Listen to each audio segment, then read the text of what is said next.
예수님은 그 당시 청중들에게 먹고 사는 문제로 걱정하지 말라고 강하게 도전하셨습니다. 그러면서 말씀하시기를 그런 걱정은 이방인들이나 하는 것이지 하나님 나라의 백성으로서는 어울리지 않는다고 하셨습니다.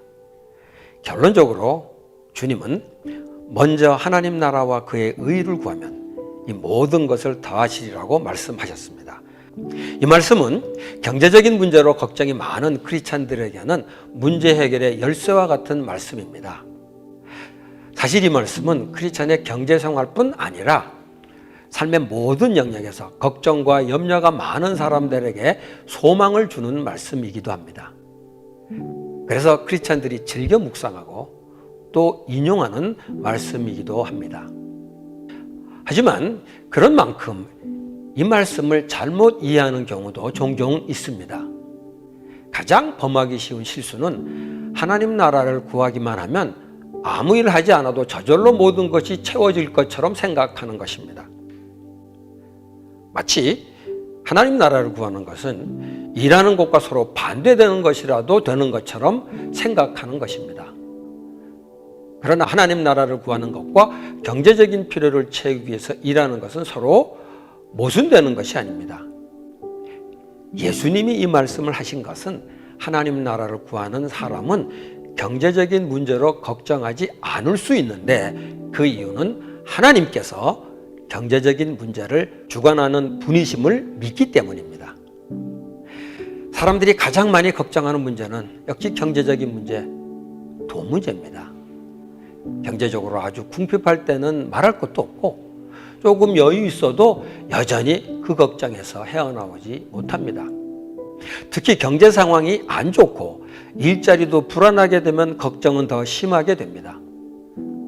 그런 상황 속에서 불안한 걱정을 낳고 걱정은 또 다른 염려를 낳습니다.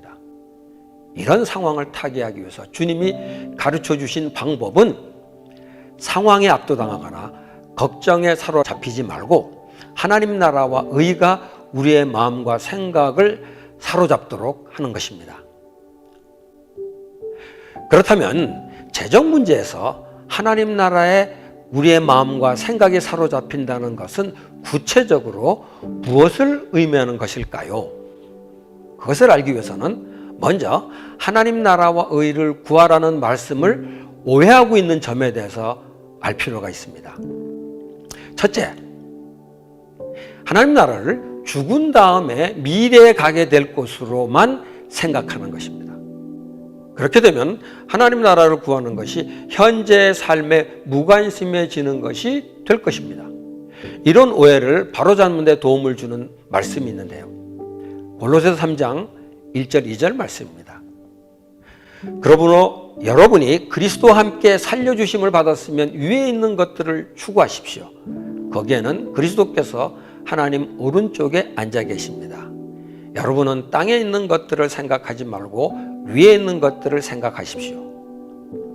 이 말씀은 사후세계만 바라보고 현실의 삶에 관심을 꺼버리라는 말씀이 아닙니다.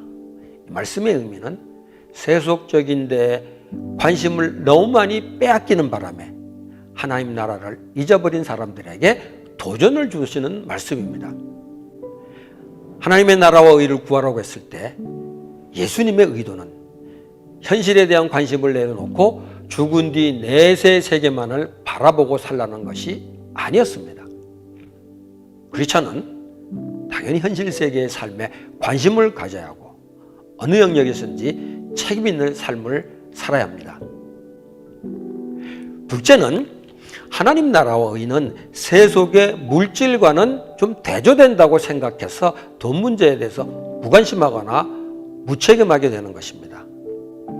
어떤 사람은 마태복음 6장 24절에 하나님과 재물을 동시에 섬길 수 없다는 말을 오해해서 하나님을 섬기는 사람은 돈 문제에 대해서는 무관심해야 된다고 생각합니다. 하지만 돈 그 자체로 악이 아닙니다. 돈은 살아가는데 필수적인 도구입니다. 이 세상의 모든 부와 존귀와 영광은 다 하나님께 속한 것입니다. 그런 관점에서 보면 사실 돈도 하나님께서 창조하신 것이며 하나님께 속한 것입니다. 문제는 마귀가 돈으로 인간의 탐욕을 격동시키는 것입니다. 때문에 돈 문제에 무관심한 것은 경건한 삶이 아니라 무책임한 삶이 되는 것입니다. 우리는 돈 문제에도 충분히 관심을 가져야 합니다. 셋째는 하나님 나라와 하나님의 의를 세속과는 구별된 거룩한 영역으로 분리해서 생각한 뒤 그 거룩한 영역을 종교적인 영역으로만 제한하는 것입니다. 그래서 하나님의 나라와 의를 구하는 것은 교회 나와서 예배를 드리거나 기도하는 등 종교적인 활동을 하는 것으로만 이해하는 것입니다.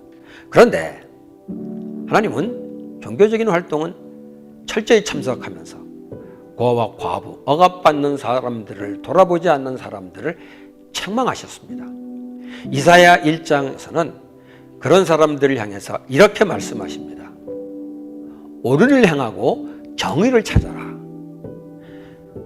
선한 사마리아인 비유에서 강도 만난 이웃을 보고도 못 본 채 지나간 사람들이 제사장과 레위인이었다는 사실을 기억합시다. 어쩌면 그들은 어려움에 처한 이웃을 외면하고 제사를 드리러 갔을지도 모르겠습니다.